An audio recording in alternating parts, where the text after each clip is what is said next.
Hello, my name is Samuel Abelo, and I'm lecturing here on the Shemah Israel channel. And today we'll be talking about the 12 tribes of Israel, how I've organized the 12 tribes. I've done an extensive study of religion and scripture, and this is one of the most complicated subjects that I've come across.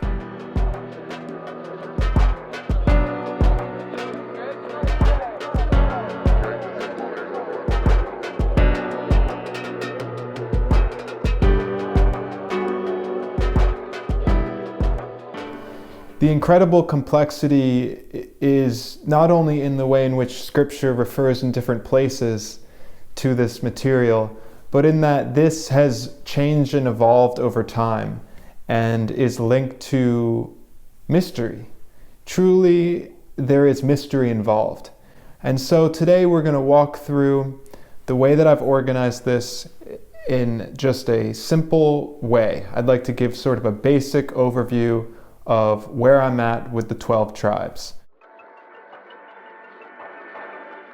Now I'm going to begin with my own original diagram, my own original compiling. We have here Reuben, Simeon, Levi, Judah, Dan, Naphtali, Gad, Asher, Issachar, Zebulun, and I include Dinah as a symbolic, we'll get to that later, symbolic sort of emphasis. And we have Benjamin. Then there is Manasseh and Ephraim. What I'll begin with here is describing some of the basic characteristics of the 12 tribes. And this has been derived through the Shekinah, that in a reading of the blessings of the oral tradition, well, in Numbers 25, the tribes are given as well as their descendants. And those descendants have what I'll call synchronistic emphasis, that through the Shekinah and through a multicultural understanding, cross-referencing, I'm able to make a broad understanding of what these tribes are, or what each of these tribes are like. Certain characteristics. They have personality types, or personality contours that have been passed down through father to son, through the families, and as well as through names. And it's a synchronistic phenomenon as well, in that that's what I've referred to as a mystery. There's a certain mystery to what's happened in time and where we've gotten to, so that in addition to Numbers 25, where I'm looking at the etymology and the families and their extended tribes, I'm also looking at gematria, and through my connection to what in psychological terms is the unconscious and the collective unconscious, in other words, in religious terms, these angels that speak and show certain connections, the gematria makes perfect sense to my intuitive abilities. Reuben, connected to the Korah, Enoch, Carmite, Palutites. Now, what we see here is there's certainly a connection to what I call redness, or the red, and therefore to drama and activity. What I mean by activity is that Reuben is involved in the active world, in this world, especially in the interpersonal or social. Yes, there's something about the Sephardic diaspora, let's so to speak, the Sephardic diaspora, the Spaniards, and there's some of this off the derrick energy that the Reubenites in these days will have, the people who are part of this group will have this quality. The Reuben will tend to have a darker complexion. Simeon, who is associated with the Saulites, Nemuel, Zerah, Jamin, They are also of a darker complexion, blackish brown hair. But the Reuben is a bit wider and the Simeon is a bit longer. I'm speaking about the body here, complexion and body type. And the Simeon people will tend to have had in their life foreign interests, whether that's in contemporary times, entertainment and music. And now this is very common, but it's a particular trait of Simeon, different than Reuben, in that he's attracted to fun and partying and even style and getting into things like this. And remember that in the tradition, and we'll get more to this, many of the Simeonites died off. And so this has become a very symbolic group in that the lineage, the DNA of what might have been may have died off, but there are still Simeonite types. The redemptive value here really has to do with finding meaning and understanding through that, I'm going to call it underworld experience, going to Sheol, that through that, there are rabbis and teachers, as it's said in the oral tradition, from Simeon will be rabbis and teachers of the people. In birth order here, of course, we have Levi. And Levi will get his tithes from the rest of the nation. He's tied to, in psychological language, to the mother complex. And unless you're familiar with Jungian psychology, that may not be totally clear. But what I mean by that is he's close to the food stuff and the sacrifice and the material contents to bread and bread stuff. I'm speaking in symbolic, intuitive terms here. Now the Levite DNA is very clear when you see it. There's a certain typology, and there aren't many Levites left, as far as I understand. Judah's very interesting, and we'll come back to this more, I'm sure, in that Selah. Who says who is of Judah? Who says? For Judah can be the glory, the shining magnetic, but also the learned, pious, and sensitive. Sometimes even connected, symbolically speaking, to Joseph. As the kingdom will never depart from Judah. There's a very high princely, kingly quality to Judah. And remember, it's Judah and Joseph who have that face-off as the bull and the lion. There's a connection there. A special quality about these types. And the tribes associated with Judah, the descendants are Zerah, Shelah, Perez, Hezron, Hamal.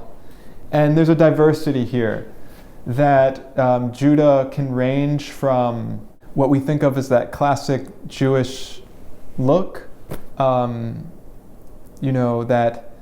Semitic look, and especially those who have a magnetic, charismatic eye and strong appearance. And I mean strong by not, rough or rugged the way that Simeon and Reuben are, but and even Levi has that ruggedness. I mean strong as in potent and beautiful. The Judah always has that beauty, and that beauty can go from more Semitic, white, pinkish skin tone over to a more brownish and black complexion, or mixed, let's say mixed racial appearance. So ranging from reddish, the red hair, the reddish hair, the reddish blonde, as well as the brown with the reddish, and also black curly hair. These are all signs of Judah. So here we get to the first little bit confusing or tricky section, in that Issachar is the younger and Zebulun the older, but when Jacob gives the blessing, he places Zebulun above Issachar. Now, with Issachar and Zebulun, there is a reversal that happens, and it's a double reversal because of the switching of the blessing. Now, let me describe that. in the blessing, Issachar is placed above Zebulun, even though he is the younger. Issachar is devoted to study, and Zebulun in the blessing takes on the work. Now, in these times, the iniquities of that blessing are reversed, so that Zebulun becomes associated with the study and Issachar the worker. Now, Issachar is also in the blessing, and we'll get more to this later. Issachar in the blessing is associated with fruitfulness of the land and the merchant. So there's this mixing of the blessing that happens, and that's where the confusion may lie. But here it is. Issachar is the soldier and worker. The names of his descendants are associated here: Jashub, Shimran, Puvah, and Tola. There's a fiery, earthy, green quality, and obviously something hard, tough, rugged about the Issachar worker, who in contemporary times may not even just be the worker type, but a soldier type. So with Issachar being the worker, Zebulun is associated with the Kabbalah, the deep study of Torah. His descendants, now these words are to me very symbolic: Sered, Elon, Jalil. The gematria is very mysterious surrounding Zebulun. And I mean mysterious in the sense that Zebulun, the mystery of Zebulun is associated also with mixing into the royalty of Europe, and therefore Rosicrucianism, Masonic influences or derivations, as well as New Age material and psychology. The study of Kabbalah is also associated with the Gulag, and the study of Kabbalah as prior to mitzvot, that the dissemination of Kabbalah fed into reform and mixing and archetypal psychology outside of Judaism, and it's therefore connected to the Gulag as pathway towards redemption. Now, we count Joseph's descendants, Manasseh and Ephraim, as the 12 tribes. But Joseph has its own particular circumstance. In fact, I'm designating Joseph as connected to the Gentiles, towards the righteous Gentiles, towards the Gentiles that have developed their neshama, which is possible. And remember, the Gemara states that the prominence is shifted to the Gentiles in these times, so that it's associated with Ashkenaziot, the Ashkenaz, but also with Christ and Van Gogh. And if you look to Isaiah 13:5 and 2 Samuel 1:27, there's an amplification of this, and we'll get back to that later. That to say here that there is Hefer, Noah, Zelophah, Hoilah, Machia, Gerot, Gar, Ger. Joseph is associated with the mixing and with the Anglo. Joseph is connected to the psychologists and to the Noahide,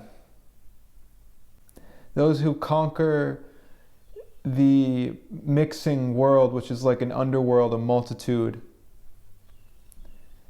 and ascend. Joseph becomes symbolic of that. So their appearance will be varied, but certainly what makes Joseph distinct is his beauty. Manasseh and Ephraim also have the issue or the nuance of the mixed blessing. So that Manasseh is the younger and Ephraim the older. But Ephraim is placed above Manasseh. And that remains the case, that Ephraim is placed above Manasseh, but Manasseh's numbers are greater. And the derivations of their names, the derivations of the descendants, are also mixed. Not so much as mixed up. There is a mixing up in the blessings that are switched, but also that they are swapped.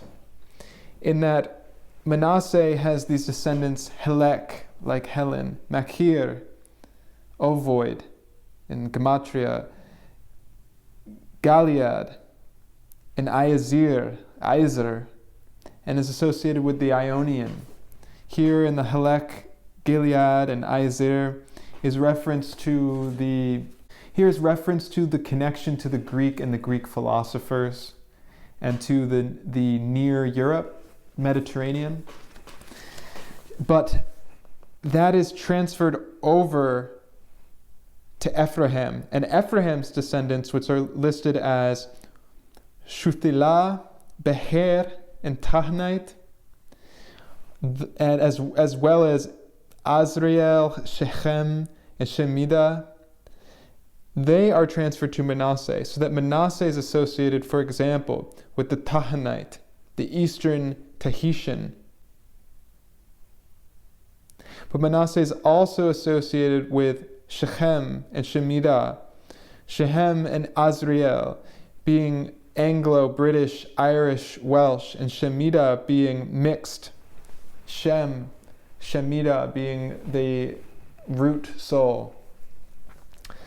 That there's a certain quality, though, to these Manasseh, in that they are beautiful like a rose. They are the ones that are extraordinary in talent, of wit, of mind, and there's a certain regal, royal beauty to them. The Beher and Shuthelah within Manasseh are associated with the indigenous of North and South America. Manasseh are connected to the indigenous of Central and South America. Many numbers are there. Now, let's look at Ephraim specifically, in that the Helek, Machir, and Gilead, and Iazir are associated now with Ephraim as the, quote, metagene, the spirit quest, in the Gematria. In Ephraim is complex, because Ephraim can have a varied appearance.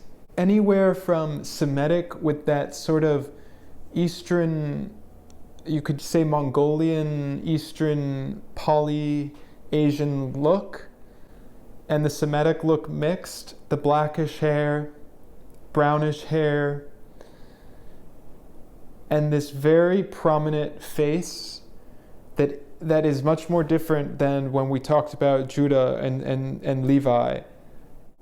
The Ephraim face certainly can be like these ideal Greek philosopher, sort of long nose, long face, high brow, and it can also move more towards that indigenous poly look. And so between Manasseh and Ephraim, there's some mixing, but what Manasseh represents is the really deep and powerful indigenous Central South America, and the North American indigenous, there are less of them left. Then the Ephraim, there's very few left as well that represent this high-minded philosophy. Now, moving on to Benjamin. This may be controversial for some, but recall that in the blessings, Benjamin takes on what could have been or should have been for Joseph. This is in the oral tradition. The seed that was designated to Joseph went to Benjamin. He named 10 children after his relationship to Joseph, the brothers. Those include Bela, Ashbel, and Ahiram, and there are many more. Obviously, there are 10 in total. There are 10 in total, but I list here Bela, Ashbel, Ahiram. And in the Gematria, it's associated with New York City, Babylon, which in the collective unconscious are linked. New York City is Babylon. And of course, the diaspora. And the diaspora evokes Spain and the conversos, but it also evokes Eastern Europe, Hungary, Romania, so that Benjamin becomes a diaspora group. It's a large group with an extensive territory, hypothetically, at least psychologically speaking, it's an extensive group, so that Benjamin encompasses those who are diaspora. I think of Hasidim in New York City, in Williamsburg, and their varied backgrounds. I think of Dominican Jewry, and even South American Jewry.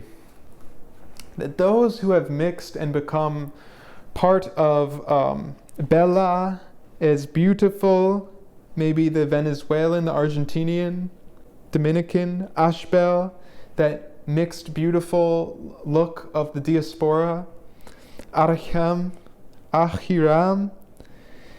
Now, that I would associate more when the mixing has gone towards African, and there are many African elements included within the 12 tribes, and we're going to get to that more now.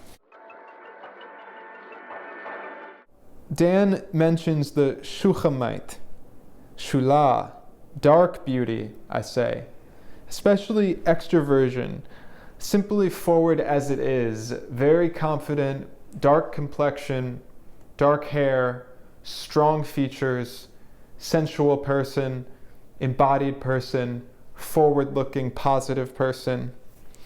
And certainly based on DNA and that sort of Semitic look, absolutely. But Dan can also include the mixed racial. Okay, now Naphtali is really where the Africans are placed. And I know that many Africans are interested in the 12 tribes. So here, let's look at this, Naphtali. I say from Far East to Jamaica, Naphtali. From Far East to Jamaica, international. Tiamat is mentioned in the Gematria. Tiamat is associated with certainly Iraq and Iran, Mesopotamian early gods and goddesses, but Tiamat is therefore linked to North Africa and North African early psychology. It's also linked to Sophia. Now that's very important because Sophia is a broad archetypal term connected to, let's say in this video, connected to the African woman. Sophia is connected to the redemptive factor of the African woman. When the African woman, like Sheba, the ideal of the Sheba metaphor as an alchemy of bringing up that chthonic dancer, the energy of the black woman, into a regal religious mindset. And we can see this happening today with our incredible African personalities in this world, and we're growing from past hurt and past difficulties. We won't get too much into that until later, I suppose, but I want to say that there's an international feeling to Naphtali, again, from Far East to Jamaica.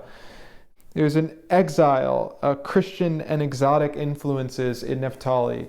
That the Far East, Naphtali has Asian influences and Christian overtones and background. And the Jazir, connected to Gypsy in Europe, the Gypsy people. And Guni for indigenous, the Australian indigenous. Now, what of this gets included in Jewry is up to us today. But certainly I see Jazil as connected to the Jah Rastafari, that the Jamaican Rastafari is so connected to Zion, to the scripture, have a place in Naphtali. So certainly there, in my knowledge and understanding, Naphtali has been located in the east and has a certain look there. And you can see the connection to this certain Afro-Jamaican appearance, connected to exile, exotic influences, international. Now God, G-A-D, God. God is glad.